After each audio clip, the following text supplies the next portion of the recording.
계속해서 사사기 말씀 우리 나누고 있습니다. 우리가 2주에 걸쳐서 지난 2주에 사사 기드온에 대해서 말씀을 나눴고, 오늘은 이제 그 다음으로 사사 입다를 좀 살펴보려고 합니다. 원래는 이제 입다의 서원까지 다 보려고 그랬는데 너무 분량이 많아서 2주로 나눠야 될 것 같아서 오늘은 그 앞부분, 입다가 사사로 세움을 받게 되는 과정을 좀 살펴보면서 은혜를 좀 나누려고 합니다.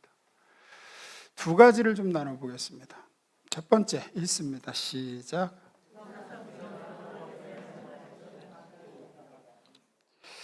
첫 번째로 나누려고 하는 건 우상 숭배와 노예 생활은 같이 온다는 겁니다. 이게 둘이 단짝으로 다닙니다. 우상을 숭배하면 그 우상에게 매여게 돼서 노예 생활을 하게 되고, 또 우상에게 매여 노예 생활하는 사람은 다시 또 우상을 찾아갑니다. 이 악순환이 반복됩니다. 이게 사사기의 내용이 그렇습니다. 기드온과 또 기드온이 죽은 뒤에 돌라, 야일 이런 좀 낯선 사사들이 이스라엘을 다스릴 때는 이스라엘이 그래도 하나님을 떠나지 않고 있다가 이들이 죽고 나자 다시 익숙하고도 암담한 사이클이 계속됩니다. 또 시작돼요. 또 시작. 10장 6절입니다. 읽습니다. 시작.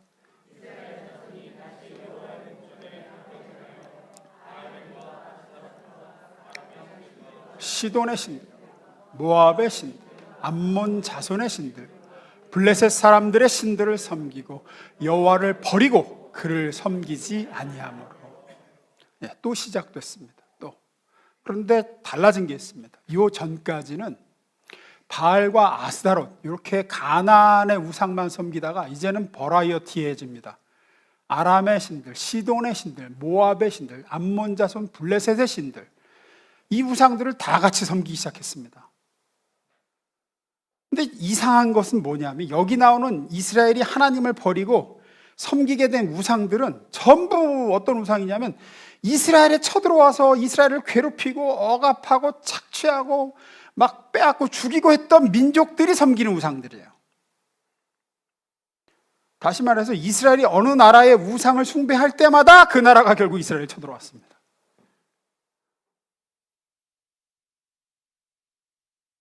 그래서 오늘 보시면 여기에 지금 나오는 6절, 7절 같이 봅니다. 이스라엘 자손이 다시 여호와의 목전에 악을 행하여 바알과 아스타롯을 섬겼거든요. 처음에 이게 가나안의 신들입니다. 가나안의 신들을 섬기니까 어떻게 되냐? 가나안 족장인 시스라와 이렇게 쳐들어와요. 그리고 거기 막 고통당합니다. 살려주세요 하나님 하니까 하나님이 또 구원해 주세요. 그 다음에 아람의 신들과 시돈의 신들과 모압의 신들이 나오죠. 이게 누구냐면 미디안과 연합군을 만들어서 온 나라 사람들이에요. 그쪽 신들을 섬기니까 그쪽 나라 쳐들어와서 이스라엘 괴롭힙니다. 그러다가 이제 누구를 섬기느냐? 암몬 자손의 신들과 블레셋 사람의 신들을 섬기기 시작해요. 여호와를 버리고 그를 섬기지 아니합니다. 7절 어떻게 됩니까? 읽습니다. 7절 시작. 여호와께서 이스라엘에게 진노하사 블레셋 사람들의 손과 암몬 자손의 손에 그들을 파시매. 그래요. 그러니까 블레셋 사람과 암몬 자손 우상을 섬기니까 하나님이 블레셋과 암몬 자손의 손에 이스라엘을 넘겨줘 버리세요. 우상 숭배가 종살이로 이어집니다. 근데 재밌는 건 우상 숭배가 종살이로 이어질 뿐 아니라 종살이하는 이스라엘 백성은 또 우상으로 또 갑니다. 이게 어느 나라가 예를 들어서 이제 오늘 나오는 이 암몬이 이스라엘을 억압하고 압제하고 그러면 또 가나안 사람들이 이스라엘을 괴롭히고 막 와서 죽이고 그러면 그 가나안이 섬기는 신이 싫어질 것 같은데, 그게 미워지는 게 정상일 것 같은데, 이상하게도 이방 사람들이 이스라엘을 쳐들어와 약탈하고 괴롭히면 이스라엘은 더 열심히 그들의 신을 섬겼습니다. 희한한 일이죠. 우상들로 말미암은 고통과 비극에도 불구하고 그 문제를, 그 고통을 초래한 우상들에게로 갑니다. 하나님께 오지 않습니다. 이런 현상을 이 사사기에 나타난 이스라엘만의 문제라고 보기가 우리가 쉬운데 그렇지 않습니다. 인간의 본성은 그때나 지금이나 똑같습니다. 우리도 그럽니다. 죄된 인간은 언제나 우상, 하나님 이외의 어떤 하나님보다 우선하는 것으로 말미암아 어려움에 빠지면 그것을 미워하고 멀리하는 게 아니라 그것을 더 추구합니다. 예를 들면 뭐 이런 겁니다. 어떤 사람이 자기 인생의 가치와 목적을 돈에 두었습니다. 돈이 내게 행복을 주고 돈이 내게 만족을 주고 내 인생의 최고의 목적은 돈을 많이 버는 거였습니다. 그러다가 돈 때문에 어려움을 겪게 됐습니다. 돈 때문에 굉장히 삶이 힘들어졌습니다. 그러면 돈이 행복을 주는 게 아니구나 하고 돌아서는 게 아니라 어떻게 되죠? 더 돈에 목을 맵니다. 더 돈에 목을 매요. 돈에 한이 맺혀서 더 돈에 욕심을 내죠. 이단에 빠져서 가정도 깨지고 직장도 쫓겨나고 인간관계 다 파탄나고 막 그러다가 교주의 모든 게 거짓으로 밝혀졌어요. 이게 다 거짓으로 밝혀졌어요. 그러면 그 이단에서 돌아서서 올바른 신앙으로 돌아와야 될 거 아니에요. 근데 대다수 사람들이 안 그럽니다. 어떻게 하죠? 또 다른 이단 찾아갑니다. 또 다른 이단을 찾아가요. 대부분이 그렇습니다. 이단에 빠져서 큰 어려움 당한 사람이 그 다음에 나와서 제대로 된 신앙 찾을 것 같죠? 아니요. 그 비슷한 데도 찾아갑니다. 뭐 그냥 쉽게 살면서 예를 들어 전날 먹은 술로 인해서 너무 과음을 해서 머리가 아프고 속이 울렁거리고 막 숙취가 그 숙취의 원인은 뭡니까? 술이에요. 술. 알고 있어요, 자기도. 지금의 이 고통의 원인은 전날 먹은 술 때문이다. 그런데 다음날 뭘로 그 울렁이고 쓰린 속과 아픈 두통을 다스리려고 그러죠? 해장술로 다스리려고 합니다. 해장술. 어이없어요. 어이없게 술 때문에 생긴 문제를 술로 풀려고 합니다. 그게 반복되면 알코올 중독이 되죠. 우리가 분명히 알아야 할 게 있습니다. 하나님 이외에 다른 걸 섬기고 사랑하고 그걸 1순위로 삼으면 반드시 그것 때문에 어려움 당합니다. 반드시 그것 때문에 고통당하게 되고 그것에 매이게 돼요. 매이게 된다는 건 뭐냐? 벗어나기 힘들어져요. 그것 때문에 힘들면 그것을 안 하면 되잖아. 근데 안 할 수가 없어. 놓지를 못해요. 고통받았음에도 다시 추구하고 다시 거기에 목을 매고 악순환은 반복됩니다. 더 어려워지죠. 그래서 우상숭배와 노예생활이 같이 가고 병행됩니다. 우상숭배는 노예생활로 이어지고 노예생활은 다시 우상에게로 우리를 이끕니다. 돈을 숭배하는 사람에게 그래서 하나님 말씀하십니다. 네가 나를 위해 사는 대신에 돈을 위해 살기를 원한다면 너는 돈 때문에 고통당하고 돈이 네 삶을 지배할 거야. 너는 그 둘레를 벗어날 수 없을 거야. 돈이 네 마음과 생각과 감정을 통제할 거야. 네가 나를 우선하여 사는 대신에 사람을 우선하여 살기를 원하게 되면 그 사람이 자식이든 그 누구든 간에 그 사람 때문에 힘들어질 거야. 그리고 그 사람에 매이게 될 거고 그로 인해 너는 통제당하게 될 거고 고통을 당하게 될 거야. 네가 나에게 피하는 대신에 근심당하고 어려움이 올 때 술로 피하면 넌 술로 인해 어려움 당하게 된다. 술이 너를 다스리게 될 거예요. 나중에는 아이고 이놈의 술 끊어야지 해도 못 끊는 때가 온다. 매이게 되는 거죠. 뭐든 그렇습니다. 뭐든. 하나님보다 우선하여 내가 사랑하고 사모하고 추구하고 추종하고 섬기면 그게 무엇든 뭐 인정받기 위한 어떤 사람에게 받는 인정이든 그러면 그 인정에 매여요. 성공이든 그럼 성공에 매여서 성공 때문에 고통당해도 못 벗어나요. 죽을 때까지 성공만 추구하다가 죽어요. 괴로움 속에. 멍심하십시오. 무엇이든 하나님보다 우선하여 사랑하고 사모하고 추구하면 그것이 나를 지배합니다. 통제하고 매이게 됩니다. 괴롭고 힘들어도 못 벗어납니다. 또다시 그것에 갑니다.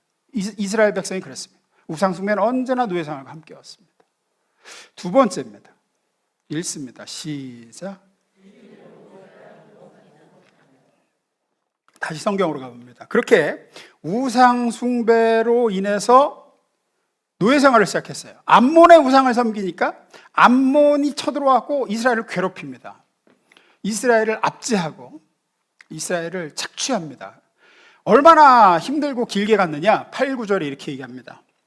제가 읽겠습니다. 그 해에 그들이 이스라엘 자손을 억압하고 학대하니 요단강 동쪽 길르앗 지방 아모리 사람의 땅에 사는 온 이스라엘 자손이 18해 동안이나 그렇게 억압을 당하죠. 물려 18년 동안 억압당합니다. 암몬 자손이 또 유다와 베냐민과 에브라임 지파를 치려고 요단강을 건너왔으므로 이스라엘 백성은 고통이 막심하였다. 이스라엘 전체가 그렇게 고통당했고 그 고통은 18년간 계속됐습니다. 사사기 통틀어서 가장 길었습니다. 너무 힘들었던 괴로웠던 이스라엘 백성은 여호와께 부르짖으며 도와달라 그러죠. 10절입니다. 읽습니다. 시작.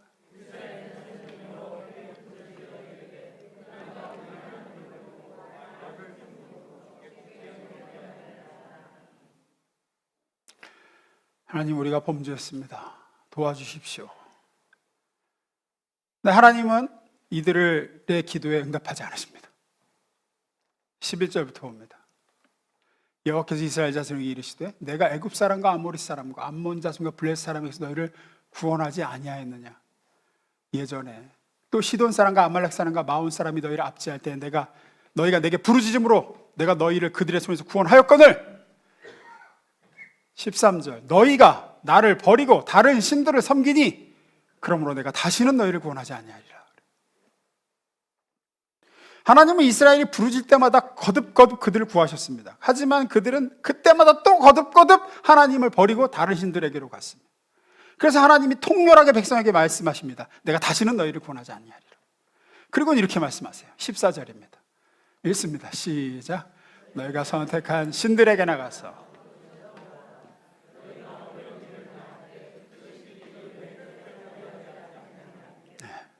왜 나한테 와서 그러니? 나 버리고 그쪽으로 갔으면 그 우상들에게 도와달라 그래. 너희를 구원해달라고 해. 왜 나한테 와서 부르짖냐?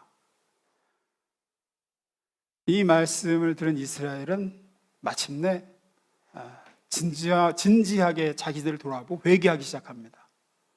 그리고 이렇게 고백합니다. 15절입니다. 그러자 이스라엘 자손이 주님께 말씀드렸다. 우리가 죄를 지었습니다. 주님 뜻대로 다 하십시오. 그래요. 처음에는 우리를 건져 주십시오 하다가 이제는 기도 제목이 바뀌었습니다. 주님 뜻대로 하십시오. 하나님이 우리의 주인이십니다. 하나님의 처분에 맡기겠습니다. 예, 우리가 범죄했습니다. 하나님이 죽이시면 죽을 수밖에 없습니다. 하나님이 다 걷어가시면 걷어가시는 거고 우리를 이 상태로 압제당하게 내버려 두시면 그렇게 당하겠습니다. 이상한 소리 좀 내지 마셔야 그 이상한 소리. 다 당하겠습니다 하면서 진심으로 돌이켜 회개하면서 하나님을 주인으로 인정해 자기 인생의 통치자로 인정합니다. 하여튼 죽이시면 죽겠습니다. 그러나 하나님밖에 없습니다. 구원해 주시지 않으셔도 제게는 주님밖에 없습니다. 이렇게 나아가죠. 그리고 우상들을 다 버립니다. 그러자 하나님께서 나서 죽이시기 시작하죠. 16절입니다. 그리고 그들이 자기들 가운데 있는 이방신들을 제거하고 주님을 섬기니 주님께서 이스라엘이 겪는 고통을 보고만 계실 수 없으셨다. 잘 보십시오. 이스라엘이 하나님의 통치권, 하나님이 우리의 주인이십니다. 하나님 손에 우리의 생사화복이 달려 있습니다 라고 고백하고 하나님을 자기 인생의 주권자로 이렇게 모시자 하나님이 이스라엘을 구원하시고자 나서주시기 시작하십니다.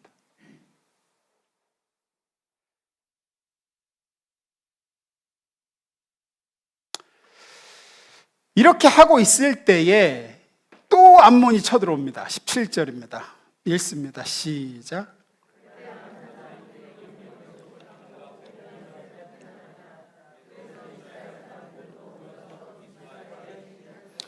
암몬이 또 이스라엘을 소위 이제 털어 먹으려고 또 쳐들어와요. 근데 이스라엘 사람들도 당할 수는 없으니까 모였습니다. 앞서 우리 16절에서 봤듯이 하나님은 이제 이스라엘을 암몬에게서 구원하기로 마음을 먹으셨어요. 이스라엘이 하나님을 주인으로 고백했기 때문에. 이때 하나님께서 이제 세우실 사사가 이제 오늘 살펴보는 입다라는 인물입니다. 암몬 군대에 맞서 이스라엘을 위에 싸워줄 지도자로 입다라는 인물을 세우고자 합니다. 잠시 입다에 대해 살펴보겠습니다. 11장 1, 2절입니다. 성경은 이렇게 얘기합니다. 길르앗 사람 입다는 큰 용사였으니 기생이 길르앗에게서 낳은 아들이 있었고 길르앗의 아내도 그의 아들들을 낳았더라. 그의 아내 아들들이 자라매 입다를 쫓아내며 그에게 이르되 너는 다른 여인의 자식이니 우리 아버지 집에서 기업을 잊지 못하리라 한지라. 이 사사 입다는 길르앗이라는 사람이 기생에게서 낳은 아들입니다. 길르앗은 사람 이름이기도 하고 그 지역 이름이기도 해요. 왜냐하면 그 사람이 아마 굉장히 유력한 사람이었던 것 같아요. 그 지역에서. 그래서 그 사람의 이름을 따서 그 지방 이름으로 삼았습니다. 세력이 컸던 사람이다 보니 아마 첩들도 여럿 두고 그랬던 것 같습니다. 그 사이에 자식들도 많았어요. 그 중에 첩도 아닌 기생에게서 본 아들이 입다였습니다. 근데 나중에 아버지 죽고 아들들이 모여가지고 입다를 내쫓아요. 왜 내쫓을까요? 유산을 나눠 줄 수 없다는 거죠. 너는 기생에게서 본 아들이잖아. 너는 우리 아버지 자식이 아니다. 그리고 내쫓깁니다. 내쫓겨서 어떻게 되느냐? 3절이에요. 이에 입다가 그의 형제들을 피하여 돕당에 거주하며 잡류가 그에게로 모여와서 그와 함께 출입하였더라. 쫓겨난 입다는 그의 이복 형제들을 피하여서 돕이라는 곳에 가서 거주했는데, 잡류, 여기서 말하는 잡류가 뭘 얘기하는 것 같아요? 건달 깡패입니다. 건달 깡패들이 입다에게로 모여들었어요. 아마 입다하고 비슷한 처지에 갈 곳 없는 인생들이 모여들었던 것 같습니다. 그 다음에 모여와서 출입하였더라. 그러는데 출입하였다라는 말은 뭐를 하냐? 뭘 얘기하느냐? 히브리어 의미로는 돈 뺏고 약탈하고 다닌 겁니다. 이제 쫓겨나갖고 어디 돕당에 있는데 사람들이 모여드는데 사람들이 이렇게 좋은 사람들이 아니야. 질환 좋은 사람들이 모여서 세력을 형성했습니다. 그리고 약탈하러 다녔어요. 그래서 공동번역이나 영어 성경 번역들은, 일부 번역들은 약탈하러 다녔다 이렇게 얘기를 합니다. 한마디로 입다는 그 큰 마적단의 두목이 된 거예요. 지금으로 하면 전국구 조폭 보스가 된 거죠. 이스라엘 사람들이 이런 입다를 지도자로 선택해서 추대하려고 합니다. 우리 대신 나가서 우리를 지도해서 암몬 자손과 싸워주십시오. 아마 두 가지 해석이 가능한 것 같아요. 하나는 입다가 그만큼 걸출한 인물이었고, 또 입다가 거느린 세력이 꽤 컸던 것 같고, 또 하나는 이스라엘 자손이 처한 현실이 얼마나 절박했으면 가서 마적단 두목한테 좀 우리 장관을 맡아달라고 할 정도로 급박한 상황이죠. 4절에서 6절입니다. 얼마 후에 암몬 자손이 이스라엘을 치려하니라. 암몬 자손이 이스라엘 치려고 할 때 길르앗 장로들이 입다를 데려오려고 돕당에 가서 입다에게 이르되 우리가 암몬 자손과 싸우려 하니 당신은 와서 우리의 장관이 되라. 그래요. 우리 지휘관이 되어 주십시오. 그러면 우리가 암몬 사람을 막아낼 수 있을 겁니다. 라고 요청합니다. 그러자 입다가 어떻게 반응할까요? 7절입니다. 읽습니다. 시작.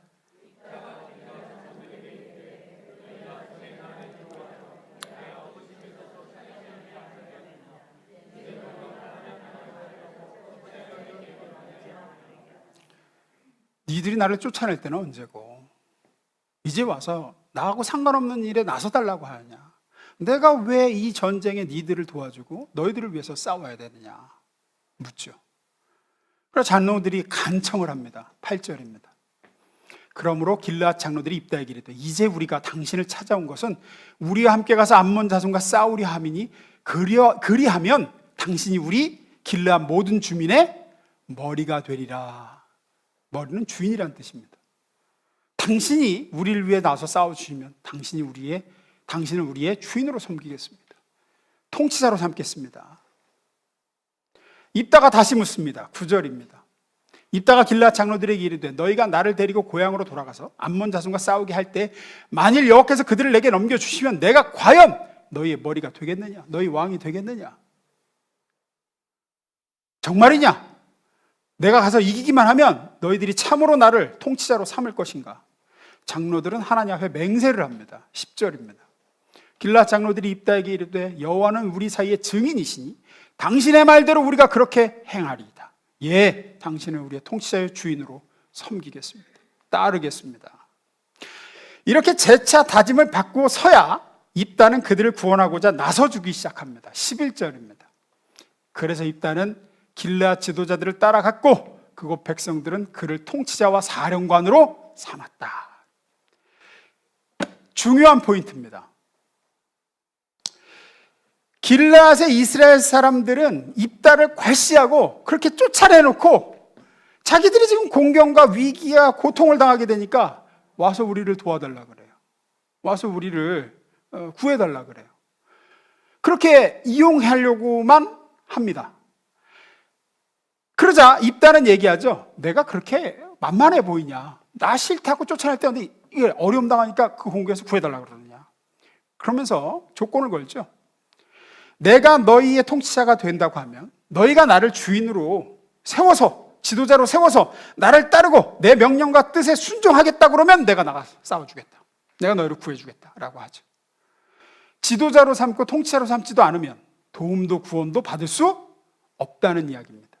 왜 이게 중요하냐면 앞서 10장에서 살펴본 사사기에서 반복돼서 나오는 위기와 공경에 빠진 이스라엘 백성과 하나님과의 대화 패턴이 지금 자기들을 도와달라고 찾아온 길르앗의 이스라엘 사람들과 입다의 대화하고 똑같이 맞아떨어져요. 길르앗의 이스라엘 사람들은 입다가 도와줄 거로 생각했습니다.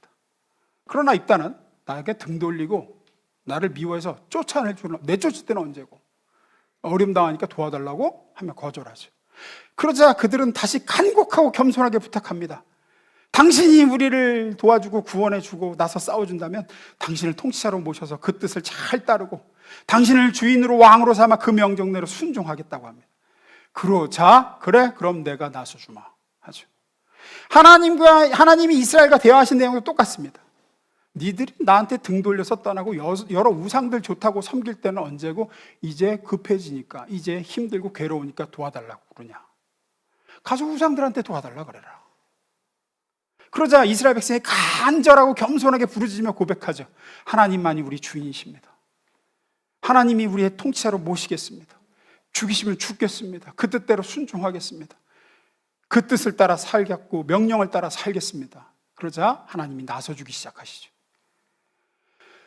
지금도 마찬가지입니다. 지금도 똑같습니다. 하나님을 내 인생의 주인으로 통치자로 모셔서 그분의 뜻을 기도로 여쭙고 그 뜻에 따르지도 않아. 맨 자기 하고 싶은 대로 하고 살아요. 뭘 선택하고 결정할 때 하나님께 여쭙지 않습니다. 자기가 내키고 욕심이 원하는 대로 갑니다. 성경을 통해 말씀하시는 그분의 명령은 순종하지 않습니다. 내 삶의 우선순위가 하나님을 주인으로 삼아서 하나님께 가 있지 않습니다. 그러면서 여러분 인생의 어려움과 고통의 때에 하나님께 도움만 받을 수는 없습니다.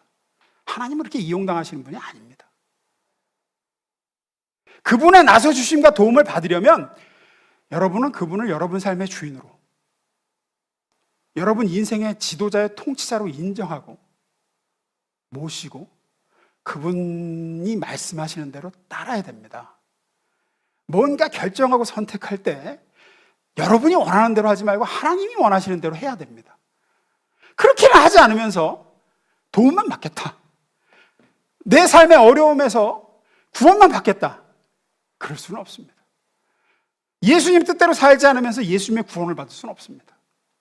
회개하고 예수 믿는다는 것은 예수님을 내 인생의 통치자로 모셔서 그 뜻대로 왕으로 모셔서 주인으로 모셔서 그 뜻대로 살겠습니다 하는 거거든요. 아니 무엇든지 내가 주인 돼서 여전히 내 마음대로 하고 그러면서 왜 날 구원해 주지 않으시냐고, 왜 이런 어려움과 힘든데 나를 도와주지 않냐고 따지고 계시지 않는지 한번 생각해 보십시오. 여러분이 뭐 하나 선택할 때 하나님이 원하시면 제가 어려워도 하겠습니다. 하나님이 멈추라고 하시면 제가 하고 싶어도 멈추겠습니다. 하나님이 오른쪽으로 가라시면 오른쪽으로 가겠습니다. 주님을 나의 목자로 삼아서 따라가겠습니다. 하지는 않으면서 내 맘대로 가다가 어려움 당하면 도와주세요. 세상의 즐거움과 정욕대로 살 때는 찾지도 않고 그분이 경고하시고 또 경고하시고 말씀으로 명령으로 예배 우선으로 삼아라. 너 왜 내 음성에 귀 기울이지? 왜 말씀과 기도 생활을 하지 않고 내가 뭐라고 하는지 들으려고도 하지 않느냐? 그러면서 욕심대로 살면서 인생이 힘들어지면 구해주시기만 바라요. 사사기에 끊임없이 나오는 패턴입니다. 내가 주인 되고 내가 여전히 인생의 주도권 딱 쥐고 하고 싶은 건 다 하고 살아요. 하나님은 통치자요 사령관으로 모시지 않습니다. 대신 도움만 받으려고 들어요. 도움만 받으려고. 대신 싸워주시는 법은 없습니다. 바꿔 얘기하면 하나님이 괘씸하셔서라기보다는 사랑하여 우리를 구해주고 싶으셔도 도와주고 싶으셔도 하실 수가 없어요. 예를 하나 들게요. 예를 돕기 위해서. 우리 둘째가 어렸을 때, 아기 때 어렸을 때인데 장난감을 사줬는데 이게 자기 마음대로 이게 조작이 안 되니까 울어, 앉아서. 막 신경질 내면서 울어. 보니까 그 케이블 타이 있죠, 케이블 타이. 이렇게 해서 뭔지 아시죠? 그거로 장난감 관절들이 다 이렇게 묶여 있어, 이렇게 묶여 있어. 애는 그거 못 풀죠. 이게 안 움직이고 막 강제로 하니까 막 거기 조그만 손이 막 끼고 그러니까 짜증내고 울고 아프고 막 하는 거예요. 그래서 제가 아빠가 줄게, 아빠 풀어줄게, 아빠 줘봐 하니까 싫대. 안 준대. 자기 손에서 놓기는 싫어. 그런데 도와달래. 근데 도와달래. 아빠는 거 푸는 거 일도 아니죠. 뭐 가위로 딱딱 끊으면 되니까. 그래서 다 하려고 하는데 그건 싫대. 답이 없어요. 답이 없어. 도와주고 싶어도, 해결해주고 싶어도 방법이 없어. 어떻게 해야 되죠? 넘겨줘야 돼요. 그 장난감의 주도권을 넘겨줘야 된다고요. 그럼 그걸 제가 갖나요? 아니죠. 해결하고 주죠. 장난감을 가지고 재밌게 놀고는 싶은데 그러려면 아빠의 도움이 필요해요. 근데 아빠의 도움을 받으려면 아빠에게 장난감을 넘겨줘야 됩니다. 넘겨주지 않고 도움만 받는 길은 없습니다. 우리도 똑같습니다. 내 인생의 운전대를 주님께 넘겨드려야 돼요. 그래야 그분이 나서주실 수가 있어요. 도와주실 수 있다고요. 여러분 삶의 문제에 대해서 하나님이 손을 내미실 수가 있어요. 여러분 우리 삶이 왜 그렇게 평안이 없고 늘상 영적인 공격이고 고통과 어려움이 끊이질 않을까? 왜 이렇게 힘들까? 어떤 의미에서는 뭐 다 그런 건 아니지만 하나님을 정말 여러분의 주인으로 인생의 통치자로 모시지 않았기 때문일 가능성이 큽니다. 왜 그렇게 기도하는데 응답이 없느냐? 예수 그리스도를 주인으로 모셔 내 삶을 그분 손에 맡겨드리고 그분 뜻대로 살 마음은 없어요. 우선순위가 거기가 있잖아요. 하나님께. 당장에 이 힘들만 해결해달라 그래요. 안 됩니다. 그렇게는 안 됩니다. 야곱의 인생을 좀 다시 볼게요. 야곱의 인생의 고통이 언제 그렇게 극심해집니까? 자기가 주도권 주고 살 때입니다. 창세기 32장 7절 8절 읽습니다. 시작.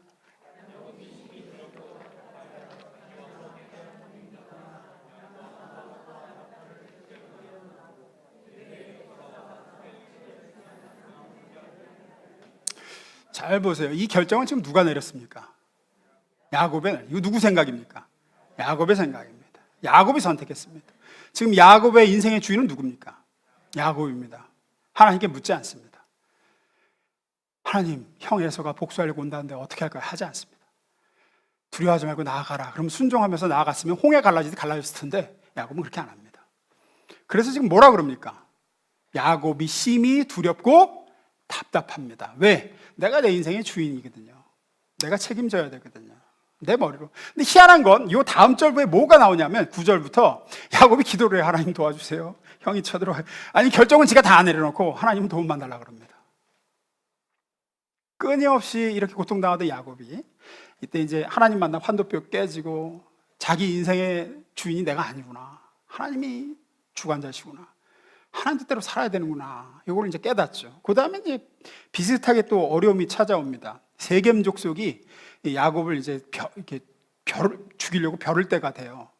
뭐 이렇게 기니까 설명은 안 되고. 이때 야곱이 어떻게 하냐면 35장입니다. 우리가 일어나 베델로 올라가자. 내 환난 날에 내게 응답하시며 내가 가는 길에서 나와 함께 하신 하나님께 내가 거기서 제단을 쌓으려 하노라. 아버지께 가자. 하나님께 가자. 하나님이 도와주실 거야. 그러면서 자기 인생의 주도권을 여기서 야곱이 뭘 결정을 안 합니다. 맞서 싸우자든지 뭐 어떻게 하든지 얘기를 안 합니다. 예배드리자. 하나님 앞에 나아가자. 그래요. 그러니까 어떻게 됩니까? 그들이 떠났으나 하나님이 그 사명 고울들로 크게 두려워하게 하셨으므로 야곱의 아들들을 추격하는 자가 없었더라. 하나님이 보호하시기 시작하시죠. 나서주기 시작합니다. 언제나 그렇습니다. 언제나. 우리가 잘 아는 시편 23편 보세요. 우리 좋아하죠? 볼까요? 여호와는 나의 목자시니 내게 부족함이 없으리로다. 그가 나를 푸른 풀밭에 누이시고 쉴 만한 물가로 인도하시는도다. 내 영혼을 소생시키시고 자기 이름을 위하여 의의 길로 인도하시는도다. 내가 사망의 음침한 골짜기로 다닐지라도 해를 두려워하지 않을 것은 주께서 나와 함께 하심이라. 주의 지팡이와 막대기가 나를 안위하시나이다. 주께서 내 원수의 목전에서 내게 상을 차려주시고 기름을 내 머리에 부으셨으니 내 잔이 넘치나이다. 아, 얼마나 좋아요. 이런 인생이. 참 좋죠.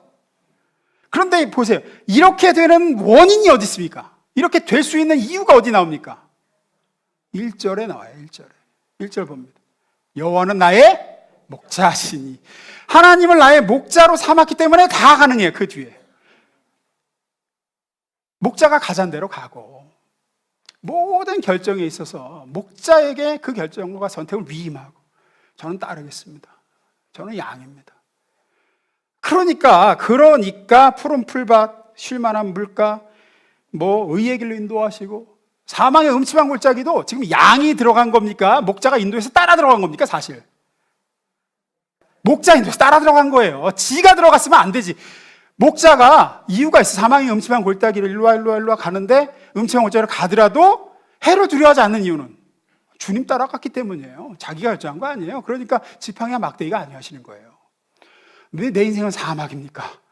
왜 내 인생은 맨날 풀 한 폭이 나지 않는, 쉴만한 물가가 없습니까? 왜 풀 한 폭이 나지 않는 황량한 광야입니까? 이러면 잘 생각해 보세요. 여러분이 여러분의 목자가 아닌가. 내가 스스로 목자가 돼서 나를 따르라, 절로 가자. 그런데 거기 어떻게 쉴만한 물가, 푸른 초장이 있겠습니까? 사망의 음침한 골짜기를 내가 결정해서 들어갔어요. 하나님께 안 물었습니다. 그 결정할 때. 그래놓고 매 하는 거지. 이제 도와달라고.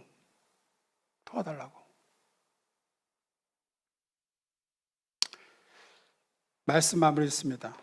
우상 숭배와 노예 생활은 같이 옵니다. 하나님 이외의 것을 우선하여 사모하고 추구하고, 그럼 반드시 거기 매이게 되고, 그것을 위해 고통을 당합니다. 해결책은 하나님을 주인으로 다시 모시는 겁니다. 내 인생의 최우선으로, 내 인생의 주관자의 통치자로 모시는 겁니다. 가나의 혼인잔치를 아실 겁니다. 포도주가 떨어지죠. 예수님이 첫 번째 기적이 일어난, 포도주가 떨어지는, 그 결혼잔치에 포도주가 떨어지는 일이 언제 발생합니까? 예수님이 손님으로 계실 때 벌어진 일입니다. 근데 그 문제가 언제 해결됩니까? 예수님이 혼인잔치의 주관자가 되시니까 해결됩니다. 손님으로 해서 해결이 안 돼요. 근데 주관하시기 시작하면서 예수님이 잔치 하인들에게 명령하시죠. 물 2-3통 드는 항아리 10개 갖다가.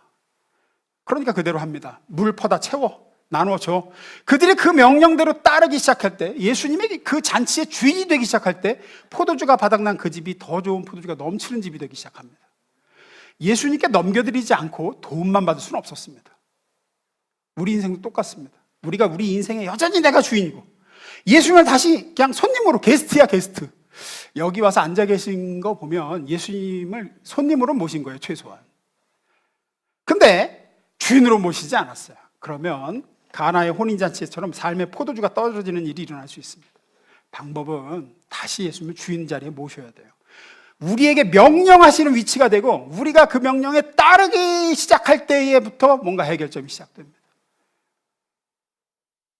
우리 삶에 예수님의 역사가 나타나지 않고 도와주십사 기도에도 응답이 없는 큰 이유들 중 하나는, 예수님을 믿는다고 모시고 산다고 하면서도 주인이 아닌 손님으로 모신 채 여전히 내 마음대로 결정하고 내 생각대로 선택하며, 그렇게 내가 내 인생의 목자가 되어 살려고 하기 때문입니다. 이스라엘 백성들에게 입다가 한 말을 다시 좀 우리가 살펴볼 필요가 있죠. 너희가 전에 나를 미워하여 내 아버지 집에서 쫓아내지 아니하였느냐? 이제 너희가 환난을 당했다고 어찌하여 내게 왔느냐? 주님 그러시죠. 넌 네가 주인 돼서 너 하고 싶은 대로 살다가 그 선택의 결과로 어려움 맞으니까 왜 나 도와달라고 그러느냐? 방법은 주님이 내 인생의 주인이시고 통치자이십니다. 그러니까 장로들이 바짝 엎드리죠. 그러니까 이따가 나서주시고 이 주님이 나서주시죠. 주님을 주인으로 모시고 사셔서 우리의 인생이 푸른 초장 쉴만한 물가가 펼쳐지는 복된 인생 되기를 주의 이름으로 축원합니다. 기도하겠습니다.